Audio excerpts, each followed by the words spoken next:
I've been designing functional kitchens for over 20 years, and I'm pretty good at it, but I've made a lot of mistakes along the way. The ones that stand out the most are the mistakes I've made in my own kitchens, because I have to live with those ones. In this video, I'll show you my 7 personal design mistakes, why they can be a problem, and how you can avoid them in your kitchen. Now please note, these may not be mistakes for everyone. I've identified them as problems for me, but you'll have to also do the same. When you design kitchens for a living, they all start to look the same after a while. We all want spaces that are not only functional, but they also look and feel a certain way.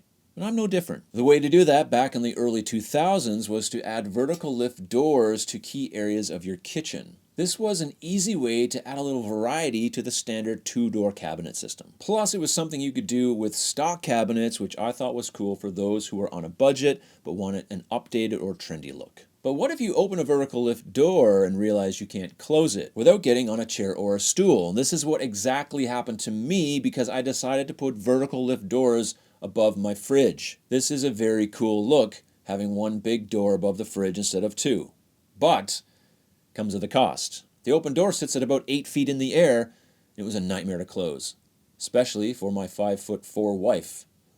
The fridge cabinet is already a difficult space in most kitchens, so adding extra friction to its use is not advised. When you're designing your kitchen, be on the lookout for potential issues like this. Yes, it might look great, but is it functional? You may say, the heck with function. I want a vertical lift door anyway. In that case, I suggest installing a servo drive mechanism that will allow you to close the door with the touch of a button. It's a very expensive fix for one door, but it's the price you'll have to pay if you want to have the best of both worlds. Therefore, I think it's best to stick with standard doors above a fridge and invest that money in a pull-out or pull-down accessory for that fridge cabinet itself. This is way more functional overall. Now, there's nothing worse than adding something to your kitchen that is absolutely useless. Hate doing that, especially when it's one of the most pivotal parts of a functional kitchen. I thought I was being modern at the time, but a sink and a half is one of the most useless kitchen sink options on the market. It's basically a small single bowl kitchen sink with a pathetic smaller sink that is completely useless. Completely. I'm not sure what I was thinking. Maybe I was trying to be trendy, which goes to show that you can't just design kitchens around trends anyways, especially stupid ones. The sink area is one of the most important zones to focus on when designing your kitchen layout. Its type and placement is pivotal to a kitchen that has great workflow. But you can create a lot of resistance in that flow by installing a sink that is less than optimal for your needs. For me, it just didn't cut it. The single bowl was a standard size and the small bowl was literally good for nothing. I eventually upgraded to a double sink. They're really no better. Therefore, it's best to get the biggest single bowl sink that your little kitchen will allow. Get one with an offset drain if possible, as this will help the undersink organization and plumbing efficiency. I have definitely learned my lesson with sinks, and I will champion the single bowl sink from now until the day that I stop championing them for something else. There is something in kitchen design that is so violating and grotesque that it's shameful to even mention.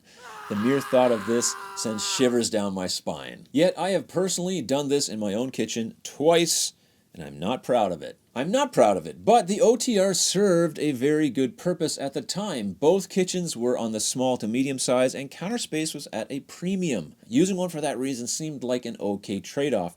Plus, this was back when OTRs were the norm, and you weren't even considered modern if you didn't have one. If you have a family who wants to use the microwave, though, get it away from your stove. It's too high and dangerous while cooking and creates a bottleneck in workflow. Now, this is very subjective, but I do think they're ugly, so whatever.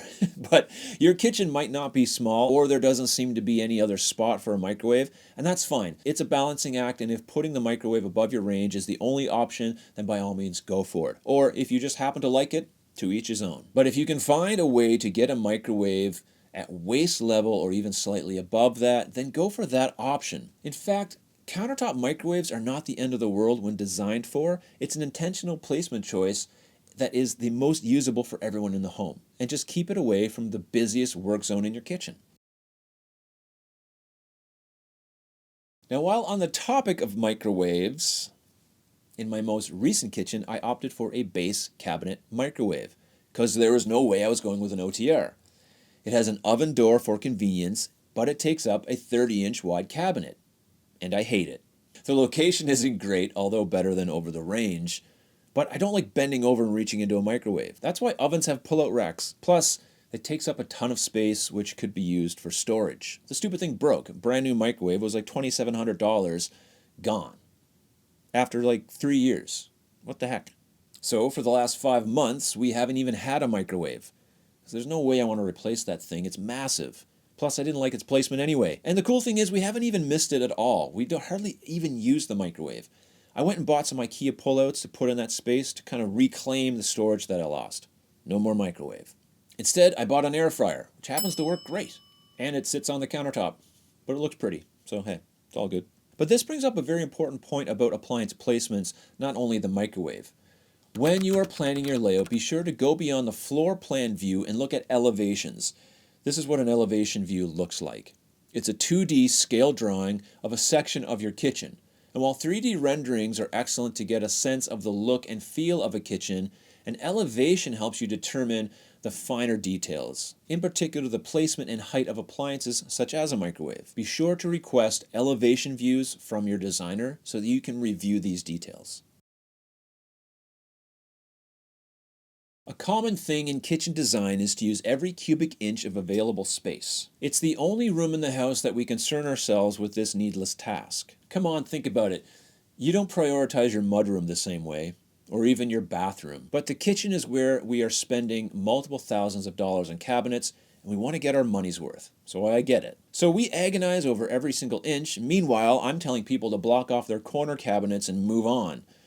But I'm not talking about corner cabinets, at least not yet. Somehow, someone discovered an area of the kitchen that is so pointless they had to go put hinges and little trays in it, and I fell for it as well. Tilt-down trays on your sink base were all the rage 10 years ago. Didn't seem like a bad idea at the time. Storing away your scrub pads and your sponges keeps the countertop looking clean. And we like clean. But in most instances, those spongy pads are often wet and smelly. And in this closed-off space with no airflow, it's stink city. I always found them to be really, really grimy. Now, another potential problem with this, which I was fortunate enough to avoid, but you should be aware about it, is if you're putting two handles on that sink front. The reason you would do that is if you're trying to match the style of your drawers that might have two handles on them. The problem with this is that you'll only ever open that tray with one hand, wearing out one hinge before the other. These are only little spring-loaded hinges, and they tend to wear out quickly. So if you opt for this, make sure you put a handle on the center of the drawer front so that you can use equal force on both hinges. There's nothing wrong with just putting a false front on your sink base, or depending on your design style, full height doors look really modern, and if you decide on an apron or farm sink, you won't have to worry about this anyways. Thankfully, I've designed enough kitchens in my lifetime that I knew that I didn't want a corner base cabinet of any kind. As I mentioned before, the best thing I've ever done in my kitchen was to block off the corner completely, and I have a smallish to medium-sized kitchen, never missed it. I'm proud to say that I've never had a corner base cabinet. The same cannot be said about corner wall cabinets. It's only been in my last kitchen that I've also blocked off the corner wall, which also was a really good decision. But these have a lot of storage capacity, and for many of us, we want to maximize these spaces to our advantage, which I'm all for. However, they don't offer a lot of accessibility. Even the back of the bottom shelf is hard to access, so you can forget about the second or the top shelf. But a corner wall Lazy Susan is a great accessory for these cabinets. It makes the cabinet usable. Everything rotates to be in reach, and if something were to fall off the back of the cabinet, it usually falls off into the back of the bottom, which is much easier to access. When you design kitchens for as long as I have, there comes a time when you get blinded by popular opinion and trends, and you leave common sense behind, which is exactly what I did in my last kitchen. The open shelf sounded like a great idea at the time, at least for me. I don't think my wife Amy thought it was, but she just let me do it anyway and do my thing. But it proved to be one of the more nuisances in my kitchen than anything else. Constant dusting and curating became annoying. We're not curating types of people, so it was just always a mess of dishes, which was not very fun to look at. It always had to be fixed up. It was fun for a bit, but it's not something I recommend to people who don't want or need an extra thing to clean or be annoyed with. The fix, if you can't tolerate the dusting but still want a display area, a slim shaker door with a full glass insert will do the trick. Offset the look by changing the frame color of the door, and you've got yourself a really cool aesthetic as well. Now, these are just 7 of the design mistakes that I've made over the last 20 years, but check this video out for 10 more design areas that you'll definitely want to avoid in your next renovation. And if you need our help in designing your next kitchen, see the link below for my online kitchen design solution. Thanks for watching. We'll see you soon.